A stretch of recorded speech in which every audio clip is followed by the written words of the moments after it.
Assalamualaikum warahmatullahi wabarakatuh. Nama saya Andara Fadila Putri dari kelas 10 Ilmu Agama 2. Di sini saya akan menjelaskan materi tentang semangat menuntut ilmu. Nah, sebelum itu kita perlu tahu apa sih sebenarnya ilmu itu. Jadi dalam bahasa Arab, kata ilmu itu sendiri memiliki arti mengetahui. Lawan kata dari ilmu adalah jahlu yang artinya tidak tahu ataupun bodoh. Menuntut ilmu merupakan suatu usaha untuk merubah tingkah laku dan perilaku ke arah yang lebih baik. Ilmu pada dasarnya menuntun kita menuju pada jalan yang benar dan meninggalkan kebodohan. Kewajiban dalam menuntut ilmu. Menuntut ilmu itu hukumnya wajib bagi setiap muslim, baik laki-laki maupun perempuan. Hal ini dikarenakan ilmu dapat membuat seseorang mengetahui mana hal yang baik dan mana hal yang buruk. Seseorang yang bekerja atas ilmu atau pengetahuan yang ia miliki pasti berbeda dengan seseorang yang bekerja tanpa berilmu dan berpengetahuan. Sejatinya, seseorang itu menuntut ilmu agar ia tidak menjadi orang yang terjajah dan bodoh. Nabi SAW bersabda, menuntut ilmu itu wajib atas setiap muslim. Hadis riwayat Bukhari. Ayat Al-Quran tentang menuntut ilmu. Yang pertama, Quran Surah Toha ayat 114 yang berbunyi, A'udzu billahi minasyaitonir rajim. Bismillahirrahmanirrahim. Fata'alallahul malikul haqq wa la ta'jal bil qur'ani min qabli an yuqda ilaika wahyu wa qur rabbi zidni ilman, yang artinya, maka maha tinggi Allah, Raja yang sebenar-benarnya, dan janganlah engkau Muhammad tergesa-gesa membaca Al-Quran sebelum selesai diwahyukan kepadamu, dan katakanlah, ya Tuhanku, tambahkanlah ilmu kepadaku. 2. Quran Surah Ar-Rahman ayat 1-4 yang berbunyi, A'udzu billahi minasyaitonir rajim. Bismillahirrahmanirrahim. Ar-Rahman 'allamal Qur'an. Khalaqal insan 'allamahul bayan. Yang artinya, Tuhan yang Maha Pemurah yang telah mengajarkan Al-Quran, Dia menciptakan manusia, mengajarnya pandai berbicara.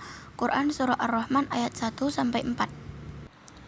3. Quran Surah Al-Mujadilah ayat 11 yang berbunyi, A'udzu billahi minasyaitonir rajim. Bismillahirrahmanirrahim.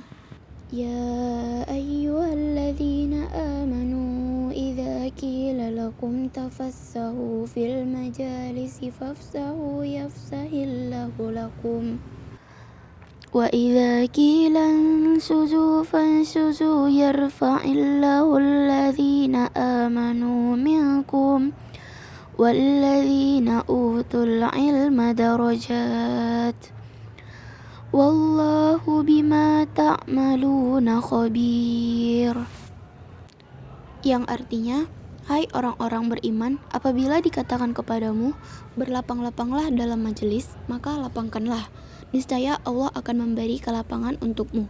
Dan apabila dikatakan, berdirilah kamu, maka berdirilah. Niscaya Allah akan meninggikan orang-orang yang beriman di antaramu dan orang-orang yang diberi ilmu pengetahuan beberapa derajat.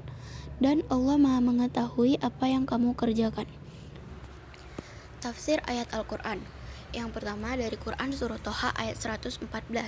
Firman Allah dalam surah ini merupakan adab setiap penuntut ilmu, dan semestinya mereka selalu seksama dalam memahami ilmu yang dipelajari, tidak tergesa-gesa dalam menetapkan suatu keputusan, dan tidak pula merasa takjub pada dirinya sendiri, serta senantiasa memohon kepada Tuhannya agar diberikan ilmu yang bermanfaat. Ayat ini juga memberikan pemahaman penting bahwa yang pertama, dalam mempelajari kitab Allah baik dengan membacanya, menghafalkan dan memahaminya, tidak dengan cara tergesa-gesa, melainkan dengan perlahan dan seksama. Yang kedua, bahwasannya derajat ilmu dimulai dari menghafal dan memahami Al-Quran. Barulah kemudian masing-masing individu menambah dari ilmu ini dengan ilmu lainnya. Yang kedua, dari Quran Surah Ar-Rahman ayat 1-4. Pada Quran surah Ar-Rahman ayat 1-4 ditegaskan di sini bahwa yang menjadi subjek pendidikan adalah seorang manusia yang merupakan makhluk ciptaan Allah yang paling sempurna karena diberikan olehnya sesuatu yang tidak ia berikan kepada makhluk ciptaannya yang lain, yakni berupa akal yang mengangkat derajat manusia sehingga manusialah yang berhak menjadi subjek pendidikan baik bagi sesama ataupun bagi makhluk ciptaan Allah yang lainnya. Manusia diberi potensi oleh Allah Subhanahu wa Ta'ala berupa diajarinya pandai berbicara, bernalar, berbahasa, mengolah, dan mengungkapkan pikiran atau al-bayan. Kemampuan ini hanya bisa dilakukan oleh manusia. Dengan kemampuan inilah peradaban manusia bisa berkembang dan mengalami kemajuan pesat. Pengajaran al-bayan itu tidak terbatas hanya pada ucapan, tetapi mencakup segala bentuk ekspresi termasuk seni dan raut muka. Bahkan menurut Al-Bikai, kata al-bayan adalah potensi berpikir, yakni mengetahui persoalan kuli dan juz'i, menilai tampak dan juga yang gaib, dan menganalogikannya dengan yang tampak, sekali dengan tanda-tanda, di lain kali dengan perhitungan. Yang ketiga, dari Quran surah Al-Mujadilah ayat 11. Ayat ini menjelaskan keutamaan orang-orang yang berlapang-lapang dalam majelis, bahwa Allah akan memberikan kelapangan untuk mereka. Ayat ini juga menunjukkan keutamaan ahli ilmu, bahwa orang-orang yang beriman dan berilmu akan ditinggikan derajatnya oleh Allah. Syekh Wabah Az-Zuhaili dalam tafsir Al-Munir menjelaskan, tingginya derajat itu akan didapatkan oleh orang-orang yang berilmu, baik di dunia maupun di akhirat. Para sahabat sangat memahami hal ini, sehingga Umar yang awalnya mempertanyakan mengapa Nafi memilih Ibnu Abza sebagai penggantinya menjadi Amil Makkah, padahal Ibnu Abza adalah mantan budak. Ketika Nafi menjelaskan bahwa Ibnu Abza adalah orang yang alim dan hafal Al-Quran, Umar sebagai khalifah waktu itu pun menyetujuinya. Selanjutnya yaitu keutamaan menuntut ilmu beserta hadisnya. Yang pertama yaitu ilmu memudahkan seseorang mendapatkan surga.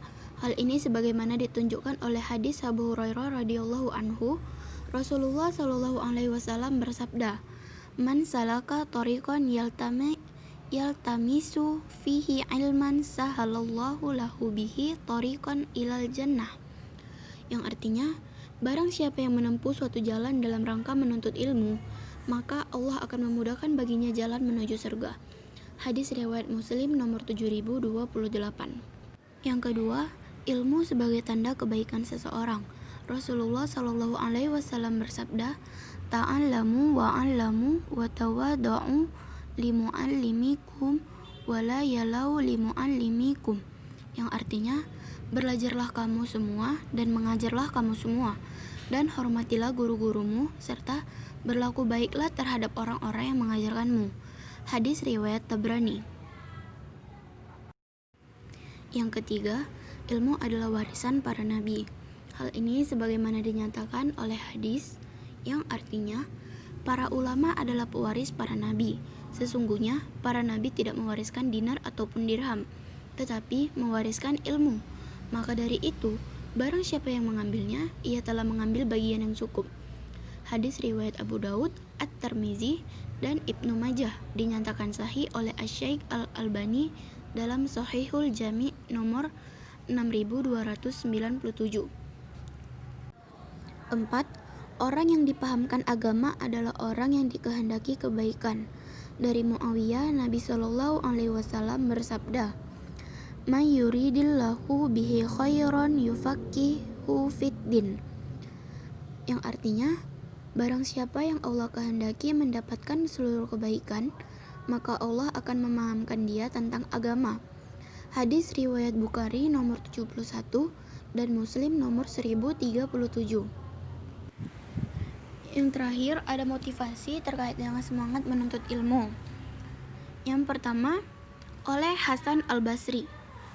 Beliau berkata, jika seseorang mencari ilmu, maka itu akan tampak di wajah, tangan, dan lidahnya serta dalam kerendahan hatinya kepada Allah. Lalu selanjutnya, dari Imam Syafi'i, beliau berkata, barang siapa belum pernah merasakan pahitnya menuntut ilmu walau sesaat, ia akan menelan hinanya kebodohan sepanjang hidupnya. Lalu yang ketiga, Tahapan pertama dalam mencari ilmu adalah mendengarkan, kemudian diam dan menyimak dengan penuh perhatian, lalu menjaganya, lalu mengamalkannya, dan kemudian menyebarkannya. Dari Sufyan bin Uyainah. Lalu selanjutnya dari Ali bin Abi Thalib, ia berkata, "Engkau tak dapat meraih ilmu kecuali dengan 6 hal, yaitu cerdas, selalu ingin tahu, tabah, punya bekal dalam menuntut ilmu, bimbingan dari guru, dan dalam waktu yang lama." Lalu selanjutnya dari Al-Ghazali, beliau berkata, "Bantinglah otak untuk mencari ilmu sebanyak-banyaknya, guna mencari rahasia besar yang terkandung di dalam benda besar yang bernama dunia ini. Tetapi pasanglah pelita dalam hati sanubari, yaitu pelita kehidupan jiwa." Nah, lalu yang terakhir, belajar adalah sikap berani menantang segala ketidakmungkinan bahwa ilmu yang tak dikuasai akan menjelma di dalam diri manusia menjadi sebuah ketakutan. Belajar dengan keras hanya bisa dilakukan oleh seseorang yang bukan penakut. Oleh Anonim. Baiklah, sekian yang bisa saya sampaikan. Apabila ada kesalahan, mohon dimaafkan. Wabillahi taufiq walhidayah. Assalamualaikum warahmatullahi wabarakatuh.